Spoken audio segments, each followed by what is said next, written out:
स्वागत है आप सभी का हम सबके YouTube channel learning with Sumit में। इस चैनल पे हम लोग फंडामेंटल ऑफ मैकेनिकल इंजीनियरिंग पढ़ रहे हैं और इस समय टॉपिक चल रहा है रेफ्रिजरेशन एंड एयर कंडीशनिंग का। तो इसमें प्रीवियस लेक्चर में हम लोगों ने रेफ्रिजरेटर की वर्किंग को समझा था कि डोमेस्टिक रेफ्रिजरेटर कैसे काम करता है ना। आज हम रेफ्रिजरेटर का कोफिशिएंट ऑफ परफॉर्मेंस क्या होता है इसकी बात करेंगे और हीट पंप का कोफिशिएंट ऑफ परफॉर्मेंस क्या होता है इसकी भी बात करेंगे। इसके साथ ही साथ COP of heat pump and refrigerator में क्या रिलेशन होता है हम लोग इसकी भी बात करेंगे। तो इन टॉपिक को हम डिटेल में डिस्कस करेंगे। आप लोग कॉपी पेन लेके बैठिएगा और पूरा वीडियो बहुत ध्यान से देखिएगा। बहुत ही आसान टॉपिक है, एक बार आप समझ लेंगे तो फिर दोबारा आपको इसे पढ़ने की ज़रूरत नहीं पड़ेगी। तो हेडिंग और डायग्राम दो काम पहले से कर रखा है। इसमें जो टॉपिक है यहाँ पे लिख रखा है कोफिशिएंट ऑफ परफॉर्मेंस, शॉर्ट में इसको सीओपी बोलते हैं। कोफिशिएंट ऑफ परफॉर्मेंस को शॉर्ट में सीओपी बोलते हैं, COP of heat pump and refrigerator. तो पहले हम लोग यही समझेंगे क्या होता है, फिर इनके बीच में रिलेशन फाइंड करेंगे। हम लोग प्रूव करेंगे कि सीओपी ऑफ हीट पंप जो होता है ये इक्वल टू होता है सीओपी ऑफ रेफ्रिजरेटर प्लस 1। इस रिलेशन को हम लोग प्रूव भी करेंगे, इस रिलेशन को प्रूव करेंगे, है ना।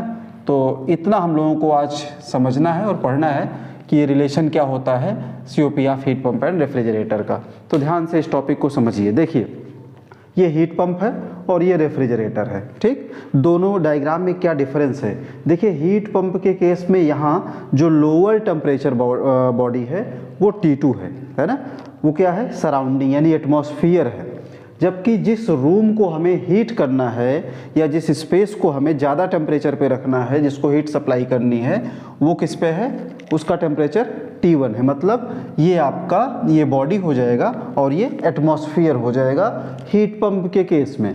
रेफ्रिजरेटर के केस में क्या होता है, हमें लोअर टेम्परेचर पे उस बॉडी को रखना पड़ता है, किसको, रेफ्रिजरेटर को।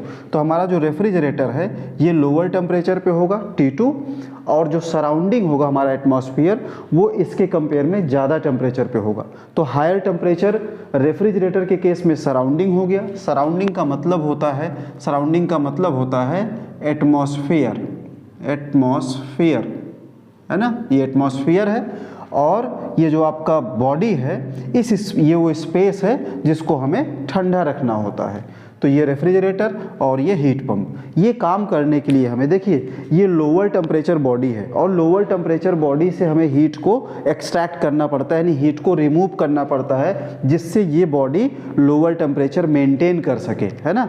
तो इस काम को करने के लिए हमें कुछ ना कुछ एक्स्ट्रा वर्क करना पड़ता है। तो ये W उसी वर्क को रिप्रेजेंट कर रहा है और तब ये हीट Q1 एटमॉस्फेयर को हम रिजेक्ट कर पाते हैं। सिमिलरली अगर हीट पंप के केस में देखा जाए तो जो सराउंडिंग है, सराउंडिंग का मतलब ये आपका एटमॉस्फेयर है, ये क्या है, एटमॉस्फेयर है, एटमॉस्फेयर। सराउंडिंग मतलब एटमॉस्फेयर, ये लोअर टेम्परेचर पे है और रूम जिसको आपको गर्म रखना है वो कंपैरेटिवली हायर टेम्परेचर पे। तो हायर टेम्परेचर पे रखने के लिए आपको यहाँ कुछ ना कुछ वर्क करना पड़ता है, तभी आप लो टेम्परेचर से हाई टेम्परेचर की तरफ हीट को फ्लो करा सकते हैं। अदरवाइज ऐसा पॉसिबल नहीं है, ऐसी कोई डिवाइस नहीं है जिसमें कि नेचुरली हीट जो है लोअर टेम्परेचर से हायर टेम्परेचर की तरफ फ्लो करे। ऐसा पॉसिबल नहीं है, कोई भी ऐसी डिवाइस नहीं है जिसमें नेचुरली लोअर टेम्परेचर से हायर टेम्परेचर पे हीट का फ्लो हो सके। मतलब अगर हम नेचर के अगेंस्ट कुछ करना चाहते हैं तो हमें कुछ ना कुछ यहाँ पे वर्क करना पड़ेगा। अगर हमें किसी बाइक को, किसी कार को या किसी सामान को पहाड़ पे लेके जाना है तो हमें कहीं ना कहीं वर्क करना पड़ेगा, उसे पुश करना पड़ेगा। लेकिन हमें किसी सामान को अगर पहाड़ से नीचे की तरफ गिराना है तो केवल हम छोड़ देंगे तो नीचे की तरफ आ जाएगा, है ना, गिर जाता है। तो यहाँ पे जब हम नेचर के अगेंस्ट वर्क कर रहे हैं तो कुछ ना कुछ काम करना पड़ता है। तो आइए अब समझते हैं कि सीओपी क्या होता है। सबसे पहले what is coefficient of performance, what is COP. तो सीओपी जो होता है, जब हम सीओपी लिखें तो आप समझ जाइए कोफिशिएंट ऑफ परफॉर्मेंस है, ये होता है डिजायर्ड इफेक्ट, डिजायर्ड इफेक्ट हम क्या चाहते हैं, है ना, और उसके पीछे हमारा वर्क हमें कितना करना पड़ता है, वर्क इनपुट या फिर वर्क रिक्वायर्ड।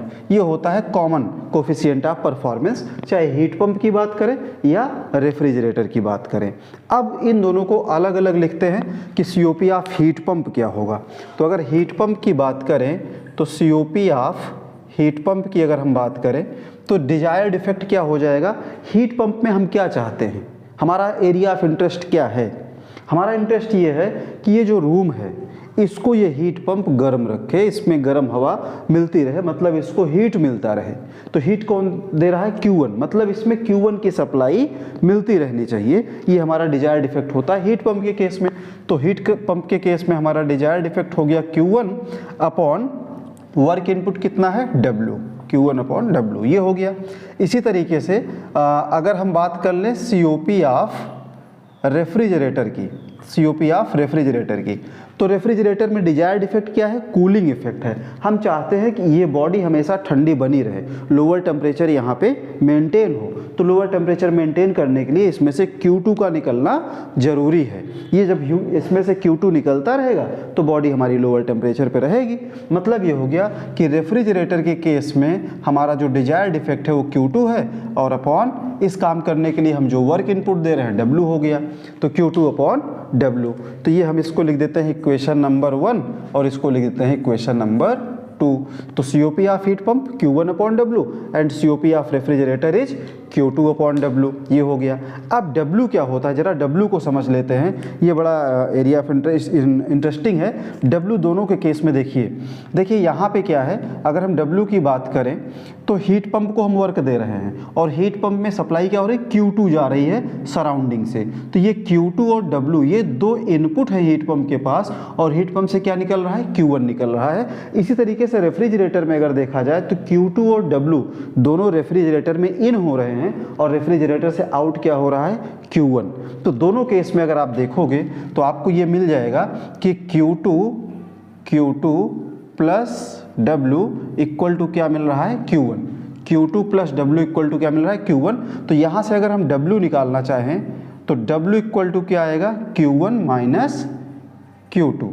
तो जो वर्क डन है ये चाहे हीट पंप का केस हो या रेफ्रिजरेटर का केस हो, दोनों के केस में क्या होगा, Q1 माइनस Q2 होगा। ध्यान से समझ लेना, यहाँ भी देखिए Q2 और W दो इनपुट है, यानी Q2 प्लस W। ये आपकी पॉकेट है, इसमें यहाँ से 5 रुपये आया, यहाँ से 10 रुपये आया, और दोनों मिलके कितने हो जाएंगे, 5 प्लस 10 15 हो जाएंगे।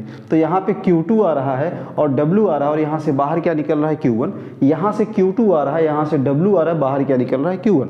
तो Q2 plus W equal to Q1, तो W इक्वल टू क्या हो जाएगा, Q1 प्लस Q2। तो हमें पता चल गया कि वर्क डन क्या है। अब हम ये प्रूव करना चाहते हैं कि COP ऑफ हीट पंप जो होता है वो रेफ्रिजरेटर से 1 ज़्यादा होता है ना। हीट पंप का COP ज़्यादा होता है एज कंपेयर टू रेफ्रिजरेटर। ये रिलेशन प्रूव करने के लिए आता है। आपके एग्जाम में पूछा जाता है कि what do you mean by coefficient of performance, give the relation between COP of heat pump and refrigerator. तो what do you mean by COP of coefficient of performance, तो आप डिफाइन कर दोगे, it is defined as the ratio of desired effect to the work input. Then इस तरह से आप prove कर सकते हो। तो यहाँ से हम क्या करेंगे, सब्ट्रैक्ट कर देते हैं इक्वेशन 1 और 2 को। सब्ट्रैक्टिंग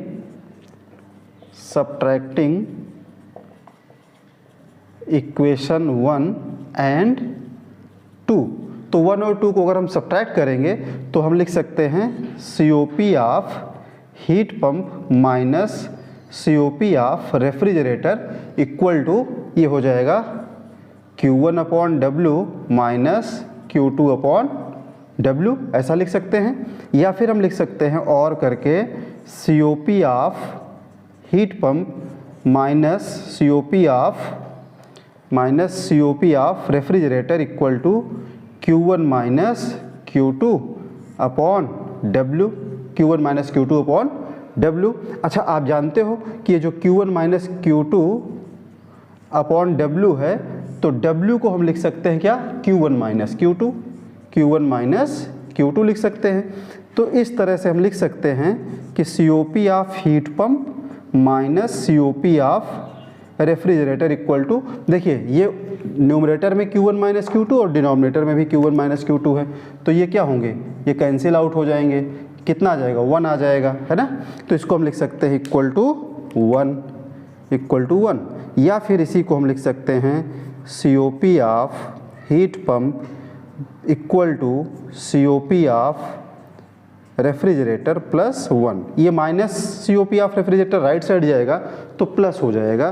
तो ये प्रूव हो गया कि coefficient of performance of heat pump equal to 1 plus COP of refrigerator, 1 plus COP of refrigerator, है ना। तो COP of heat pump equal to 1 plus COP of refrigerator, इस तरीके से हम लोग प्रूव कर सकते हैं। तो ये आपके एग्जाम में पूछा जाता है, डेफिनेशन पूछी जाती है और डेफिनेशन के साथ साथ इसका प्रूफ पूछा जाता है। तो मैं एक बार मैं स्क्रीन से हट रहा हूँ, आप स्क्रीनशॉट ले लीजिए इसका पूरा और इसकी नोट्स बना लीजिएगा जिससे आप एग्जाम में इसे लिख सको। तो मैं स्क्रीन से हट रहा हूँ, आप लोग स्क्रीनशॉट लीजिए। मैं ये उम्मीद करता हूँ कि ये टॉपिक आपके समझ में आया होगा और अगर हो सके तो आप लाइक भी कर सकते हो। अगर कुछ समझ में ना आया हो तो कुछ कमेंट भी कर सकते हो। कोई दिक्कत डाउट हो तो आप कमेंट करिए, तो उसको हम आपको वहीं पे सॉल्व करने की कोशिश करेंगे जो भी आपकी प्रॉब्लम रहेगी। Thank you.